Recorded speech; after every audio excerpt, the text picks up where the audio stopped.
True success actually emanates from the individual. True success is you being able to wake up every day and say, I'm happy with my life. True success is actually being able to be okay with your decisions, even if they aren't all the decisions that people want you to make. But the fact that you can wake up every day and feel like you're doing something that matters is the thing that we should be trying to do.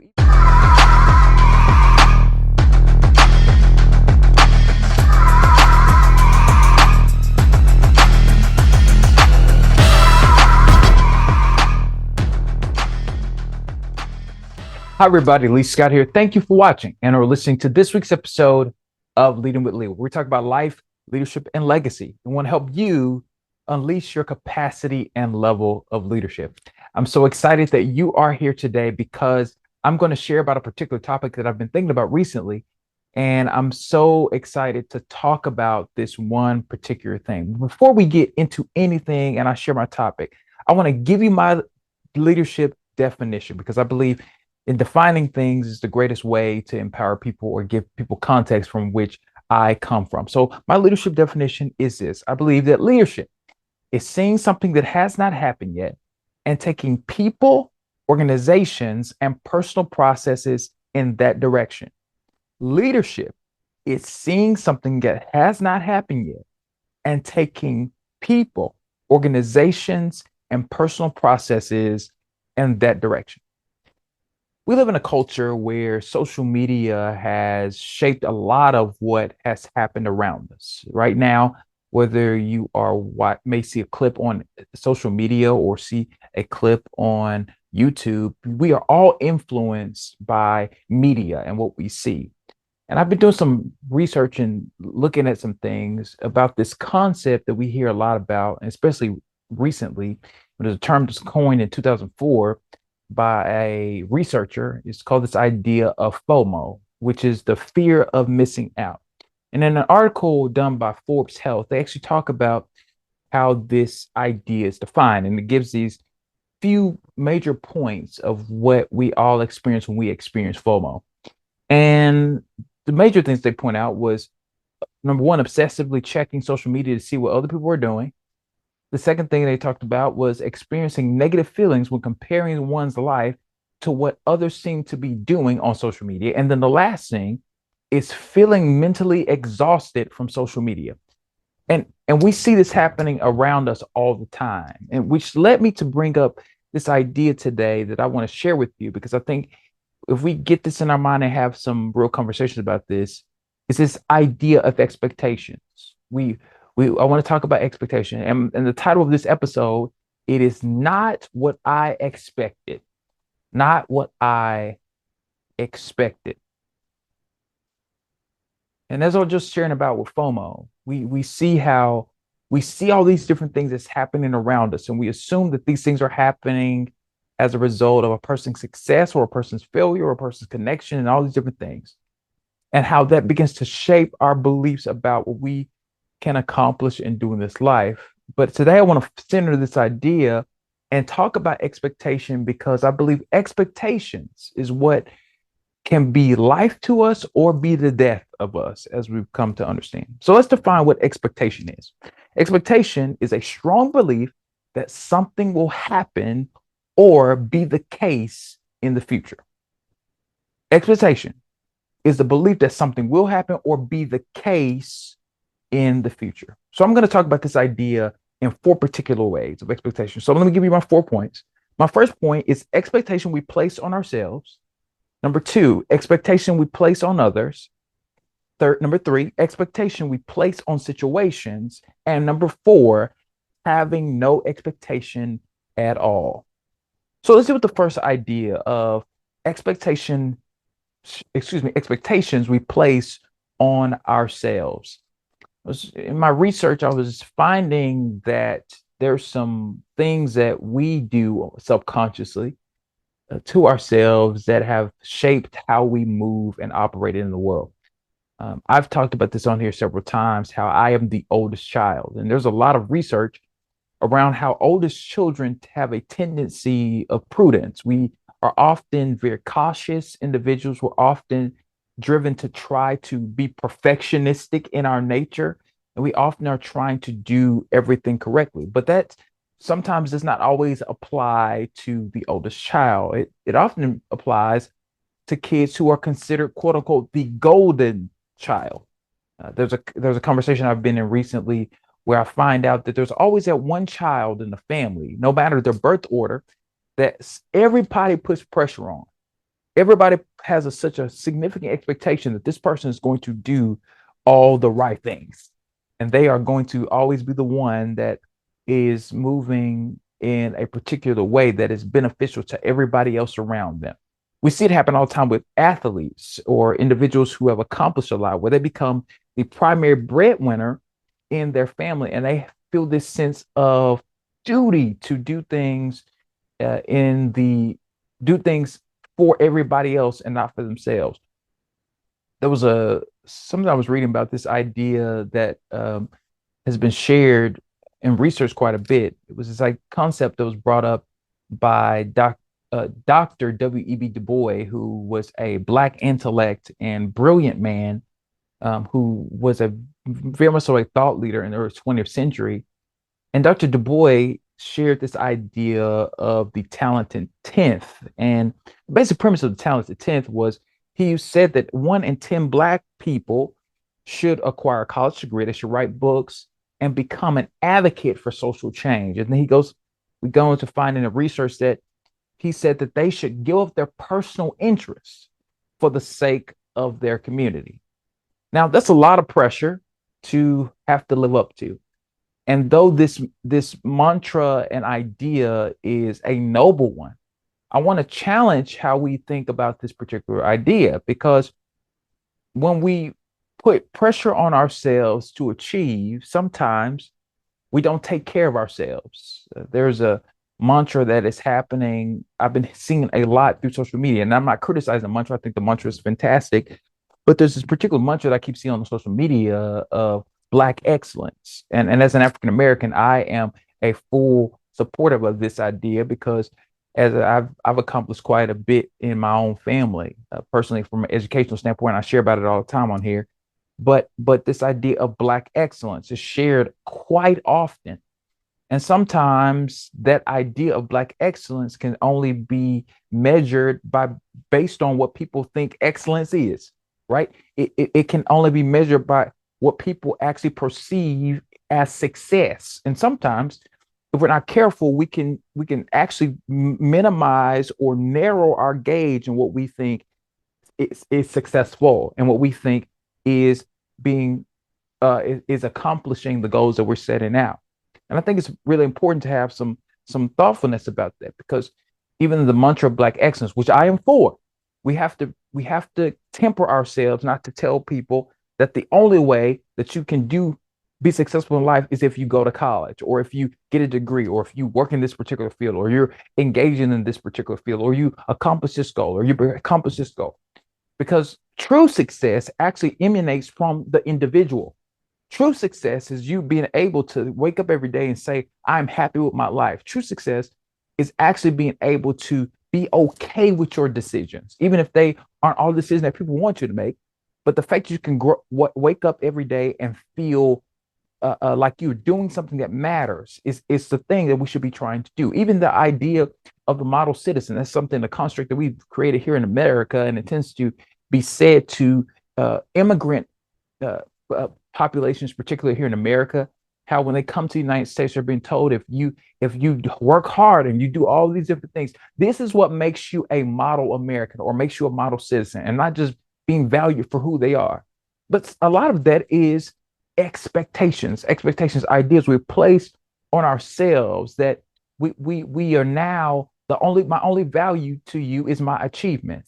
And I want to settle this here while we're on this first point, is that achievement should not be the core of your identity. It should be a feature.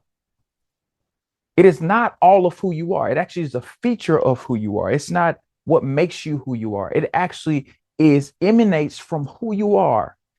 And we have to redefine what achievement can and should be, because if your only value to me is what you can do for me, then that means I don't value you. We have to break this idea down in our minds. And many of us put so much pressure on ourselves to accomplish so many goals because we think if I accomplish this, or if I get this, or if I get this, that's what makes me valuable to people. That gives me hope. That gives me a sense of purpose in life. I have to accomplish. I have to do these things. I have to break these barriers. I have to go this far. I have to do all these different things. And we have to check ourselves and really question what is our true motivation in these matters. And to Du Bois' point about the talented tenth, though it is a noble and actually reasonable cause, we have to make sure that it's not driven by this idea of I am only valuable based on what I can do for you. Because reality is what is happening in our society is people are not living with the level of contentment. And I'm not saying being lazy. What I'm talking about is people getting to a place where they are okay with their lives. You have a great job. You don't need to leave yours. You have a great career. You don't need to leave yours. You have a great family. You don't need to change families. You have a great relationships. You just need to work at it. You have great friends. You just need to keep nurturing that. You have good health. You need to take care of it. Like, we need to change what we think about ourselves and what we believe about ourselves. Because even as that article stated, is that a lot of times we are comparing ourselves based on people's highlights. You don't know what a person paid for or went through to get what they got. And most of the time, this is only a snapshot in time of that very post. I recently had this experience where I shared on social media that I had been in my job for a year now. As I've shared on here, I work for a nonprofit. I'm a volunteer recruitment coordinator for a nonprofit that works with about 20 other nonprofits in the Jackson Metro area. What I didn't share in that post, and I saw photos and I shared photos and different things and great moments that I've had over the last year. And I actually said this in the caption that there's some difficult moments, but there are many times where I sat at my desk and had nothing to do. There are many times I've sat in conversations with individuals thinking we're going to do a particular thing, and things didn't pan out, and things didn't work out, and all these things happened, and I wasn't able to accomplish the thing I want to accomplish. But one thing I've come to learn is that when you're trying to build something and you're trying to do something, especially when it comes down to your work, people, you can't live there. You can't live in the social media space. You have to continue to do the work and continue to grind and be successful in the way that you need to be successful. And sometimes people will not always see your success. And I learned that in this process. I've learned that in doing the work that I do. And so it has been a challenging and encouraging journey. But I've learned to not put so much pressure on myself. And in one particular sense, because I do volunteer recruitment, a lot of times I'm trying to meet marks with numbers, right? There's some goals I have this year for how many volunteers I recruit for our organization. And there's some ideas that I have as it relates to this, because I want to make sure that we actually are hitting our marks. And I have some ideas of how many people I want to get come through our doors and engage us and do different things with us. And in this process, one thing I've had to do is not be mad at myself if I did every aspect I was supposed to do as it relates to recruiting the people I need to recruit. If and here's something to encourage you. If you did everything you were supposed to do, you've already succeeded. Don't be so hard on yourself when it comes down to accomplishing your goals, because if you did your part, that's all that matters. And I oftentimes have to remind myself that, Lee, you did your part.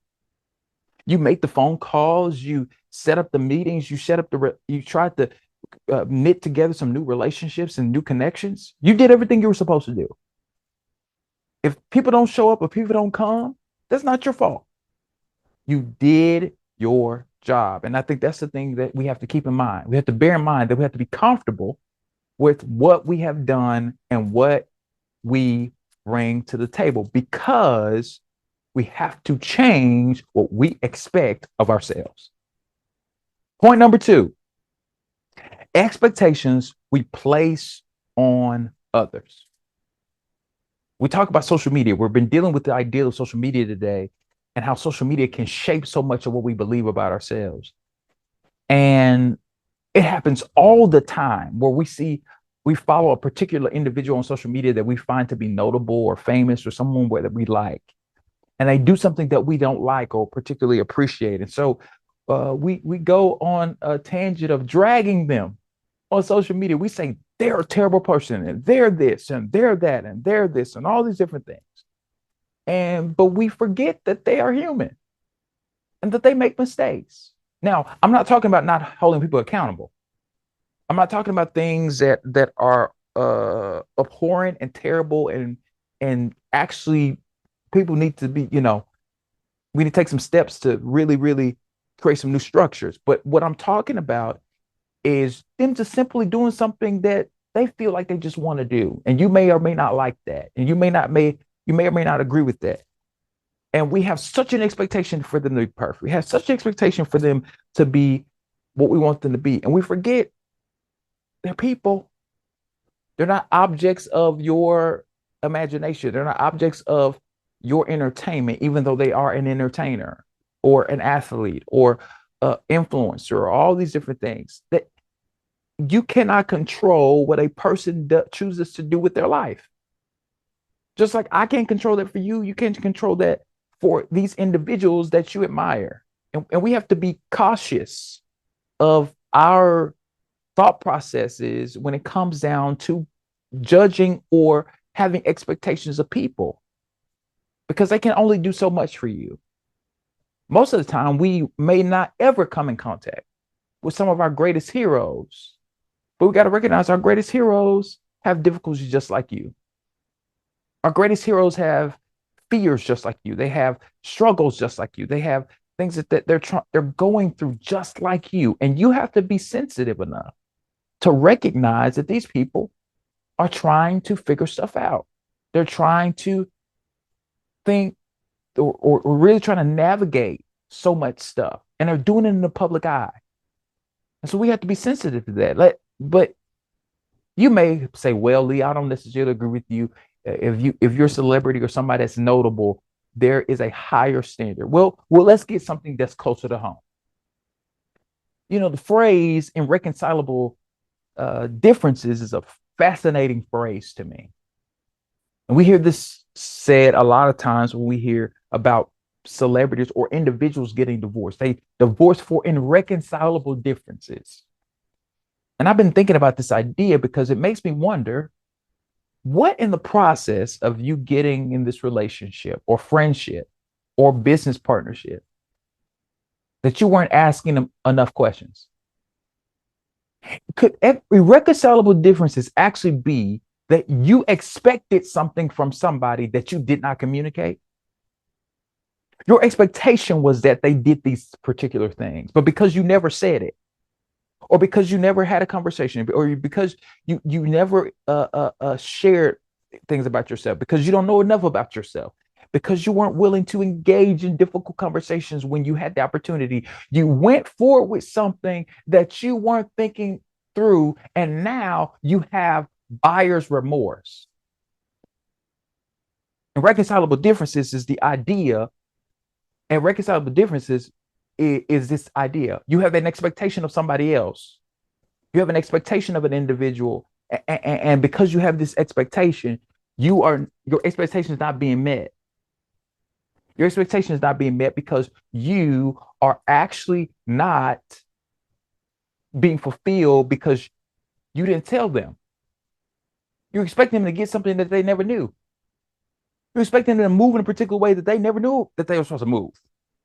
It's because you have set an expectation of somebody else. Going back to the definition, it said, let's go back to the definition. It said a strong belief that something will happen. It's a strong belief that something will happen. You're expecting that an individual will just know that your favorite coffee is a caramel macchiato. But you never told them that. But now you're upset and frustrated because of something you didn't tell them. And listen, I'm not giving excuses to people. I'm just actually getting us to think about, what are we expecting from ourselves and other people? What parameters by which we judge the world? How do we How do we engage people in a particular way that is causing us to not benefit from this thing called life? Because we're putting unreasonable or uncommunicated expectations on individuals and even on ourselves. I think it's important for us to have context. I think it's important for us to know why we think the way we think and why we are engaging the way we are engaging in, because in order for us to be successful in this life, we have to reframe what we believe and what we think when it comes down to engaging with this material and engaging with individuals around us, whether it's with ourselves or people, or whether it's with the other 2 points that I'm gonna get to here in a moment. But I'm gonna take a break right here, and I'll be right back after this message.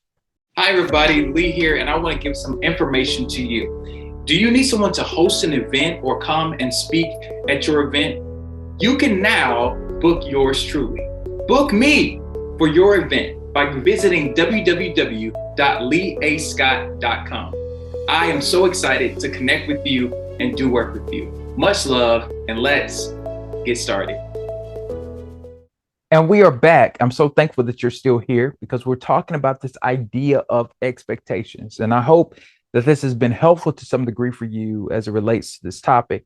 And we're going to continue this talk because I think we are living in a time where people are not really being prudent about what we believe about situations, what we believe about the world around us, and what we believe about ourselves. So let's get to my third point. My third point is expectations we place on situations. Now, you may or may not believe this, but sometimes when it gets outside of people, there are some things that we might believe that should be happening. It happens quite often when we plan vacations. Have you ever gone on to a website like Airbnb or a particular hotel website? And we have probably had this experience where the photos on the website look a whole lot better than a place we are trying to book. And we are often upset because we believe that this thing was going to work out. Or let's bring it even closer to home. We go on and find out about a new restaurant in town, and we see all these photos that they place online and all these different things. And then we go to the place and the service is trash, or the host of the place is very rude, or the food is undercooked, or the food is overcooked, or all these different things happen in the experience. And you're now disappointed because you're like, I expected this situation to be great. And especially if you were planning for this situation to be something that you benefited from. Maybe this was vacation that you need to get off to go relax. Maybe this is a business trip. Maybe this is the opportunity for you to reconnect with your family or your spouse or your partner or your friends. Or maybe this was a chance for you to try some new food, or actually find a new spot in your community, or support a particular individual that you felt like needed your support, and they did not meet your expectations. And so now you're like, man, I went to this situation and now, bruh, I feel like I wasted my time. And we have moments in life like that where even when we go into situations, we're expecting it to work. We're expecting stuff to happen for our good. We're expecting things to be productive, expecting things to be great. And sometimes life doesn't go that way. And that's okay. It's very okay for situations not to work. Now, listen, I'm not saying, and I'm going to be clear throughout this whole episode, I'm going to be very clear about something, is that we should have expectations of stuff. We should really expect things to go well. But just sometimes in life, sometimes we deal with the reality that it just doesn't go well. Maybe you were trying to impress someone by coming to this place. If any of you have ever had this experience that I'm about to get to, but maybe you were trying to impress someone, or engage somebody in a new way or actually do something really amazing. You wanted to set the bar and it didn't work out. I get it. But it's super important for us to never, never, ever, ever forget that it's only a moment. This is only a moment in time. I know that's hard to sometimes believe or get it in our minds because it's difficult when we've gone out of our way to make something happen and it doesn't work out. I personally have had the experience of going on a trip and my luggage getting lost. Literally, I had clothes for 2 or 3 weeks, get lost. They they they they made me go through baggage claim, and most of us hate it when that happens. They told me my suitcase was too big, and it was my first international flight, and I never got my luggage back. This happened in 2015. Never got it back. Somebody got new clothing. But that experience of not getting the things that I wanted or not getting the things that I had back literally could have caused me to be mad at the situation. And in the moment, it was legitimate. I was upset. But in the grand scheme of things, I got home safe. I was able to see my family. No one got sick or injured in the process. All these things could have gone wrong, but still, I was able to get to where I need to get and get back. And it was on my way back. Thank God it wasn't on my way there because it would have been a terrible experience if it was on my way there. It would have been horrible. But on my way back, they lost my luggage. And I tried to get it back. I really did. And that situation was nothing that I could control. Sometimes there's situations in life you just cannot control. You can't control unplanned sickness. You can't control an unexpected bill or unexpected thing to happen. You just can't control it. What you can do is figure out what your response will be. The only thing you can regulate is your responses. The only thing you can do in those situations is figure out how am I going to respond in a productive way. It doesn't mean you don't feel the stress or doesn't the emotions or doesn't mean that you don't feel all the things that comes with that. And it doesn't also mean you pretend to be poised under pressure because some moments you do not need to be that way. Some moments actually needs you to be emotional. Some moments need the full aspect or the full thrust of your personality or emotions that you feel because sometimes we prevent ourselves from feeling the things we need to feel because we think it's in either other people's best interest or our best interest if we pull ourselves back, if we temper ourselves. I've been talking about tempering myself a lot lately because we're too busy trying to not make other people feel uncomfortable because we're so busy trying to play to all kind of crowds, right? Instead of actually being about doing what is in my best interest in a particular moment, doing what I feel is the right thing to do. And it may be that you need to temper yourself. It may be that you need to say everything you need to say. Okay. That might be the feeling that you have, and it might be warranted in that moment. But never, I'm gonna say this very clear, but never get to a place where you prevent yourself from being who you need to be in those situations because it might be that how you respond might be the right answer. How you respond actually can make the difference. How you respond may get people and the things around the situation to be changed quickly. Sometimes we need strength in those moments. Sometimes we need meekness in those moments. Sometimes we need clarity in those moments. Sometimes we don't need clarity at all. But this is what happens in situations. And a lot of times we have all these expectations of situations, things that are outside of our control. Circumstances like my baggage getting lost. that was outside of my control.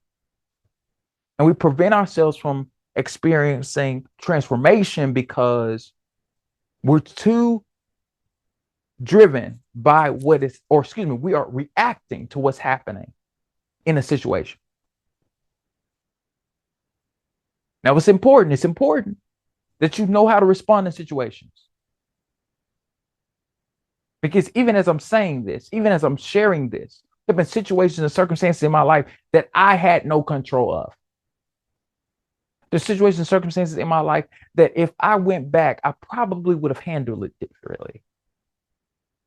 But there were many situations and circumstances in my life where I am glad I responded the way I responded. I'm thankful that I responded the way that I responded. I'm thankful that I have the frame of mind, I had the presence of mind to do a particular thing in that moment. And that's the reality for you and I. We have to question our expectations. We have to really think through our expectations. I'm not saying set them too low, but what I'm also saying is we need to set them at reasonable levels. Because it won't always go the way you think it's going to go. That's not how life works. Life does not always go the way we think it's going to go. Sometimes life goes in ways we never expected. But it going that way grew us in a particular way, made us a better person, made us more effective, made us more conscientious of how we're moving in the world. And that's what's important. And here's my last point. And I think this one might be the heaviest because we're seeing the impact of this in our society and culture right now. It's having no expectation at all. I think that is probably the most dangerous thing we're dealing with now. Is people don't have any expectations. There's so much hopelessness that's happening in our society. And we've seen it happen over the last few years, particularly when we look back at COVID. There's now been enough research done about students, high school students, and their impact and the impact that COVID-19 had on students. And I did some research, and I found that researchers did an analysis, and they found that 37.1% of students experienced poor mental health during the pandemic. Talking about high school kids. 31.1% experienced poor mental health during the preceding 30 days. They did like a 90-day analysis of students, did a 6-month analysis. They did it from January to June of that year. And they found that 31.1% of these kids was having poor mental health during the time. In addition to during a 12-month period before the survey, 44.2% of those children experienced persistent feelings of sadness or hopelessness. 19.9% had seriously considered attempting suicide, and 9% of them attempted suicide. So you have a generation of our children. We have generations of kids living with so much lack of expectation that they think that their lives don't matter. They do not believe that they're going to be able to live in a world that they are going to be successful or feel like they can make it through.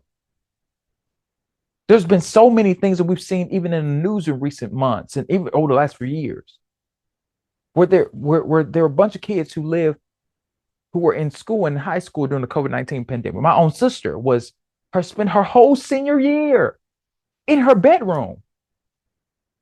And I can only imagine the mental and emotional turmoil she's experienced because she did not spend her senior year in high school. She wasn't able to experience this one thing that her older brothers got to experience.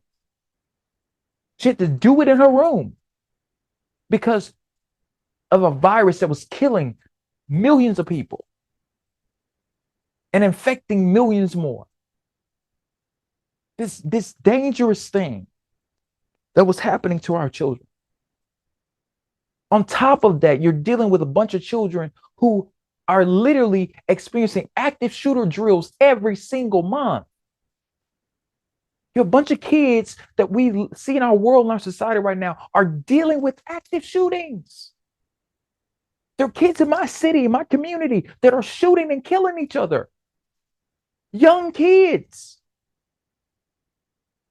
There are things that are happening around these kids all the time. And we're wondering why they don't believe that their lives are valuable or their lives matter. We have a climate crisis that's happening globally. All these different things. And these kids are walking around with no expectation at all. And many adults are having this issue. I was sharing with someone here on Leading a while back about even millennials, how millennials, Gen Z are experiencing a lot of things, but millennials in particular were between 8 and 20 when 9/11 happened. We were like at the beginning of our careers or just coming into college when the financial crisis of 2007, 2008 happened. The Great Recession, as it's been called. I shared on here before that many of us are in the middle of our careers or just really getting off our feet when COVID-19 happened. This constant feeling of crisis perpetuates the idea of hopelessness. And we don't want to expect because we don't want to be disappointed. I think that is probably the most dangerous place for a person to be. Because when you have no expectation, you lay off restraint. You are not motivated. You're not driven. You don't do things that could actually benefit you because you don't believe that it's possible for you. And there may be somebody that's listening to this or watching this right now. You feel that way. You wake up every day feeling like I'm in complete crisis. I think this day is going to be terrible. I think this day is going to be horrible. I think this day is not going to work for me. You feel that. You literally feel that in your soul. And you may or may not have been planning on listening to a podcast or vlog today. But just some kind of way this got to you. I want to encourage you that if you got up for another day, you have another chance to do something different. It may be incremental. It may be small, but I promise you, I'm telling you because I've lived it out. If you just try to do something different, over time, things will change. I'm 4 years into doing leading. I didn't come from a media background. I don't have a marketing degree. I don't have anything related to media. I don't know anything about communications. I don't know any of this stuff. But one small step at a time, I begin to gain some skills. I begin to learn some new things. I begin to become more informed. I began to be able to know how to lock in and do particular things. Because I was willing to have faith and believe that I could do something. I know that's hard to believe. Your circumstances might be telling you or indicating to you in every step of the way that you can't get to this next step. Your circumstances might be saying, oh, no, you never can make it out of this. But if you know anything about successful people, most successful people had to fight to be successful. They had to fight like a mad dog to be successful. And they had to redefine what success looked like for them.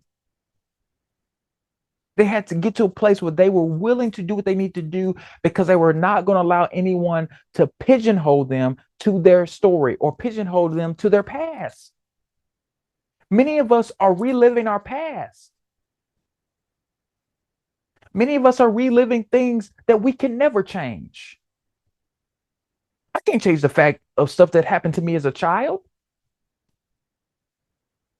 Now, I have those scars and those things stick with me. And those things try to fight me in my mind often.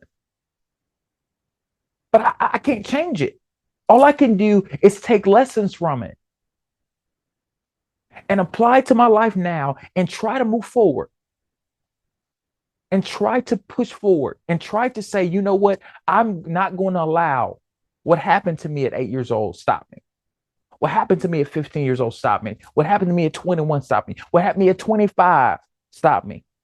What happened to me while I'm right now 29, what is happening to me right now, I'm not going to let it stop me from moving to my future.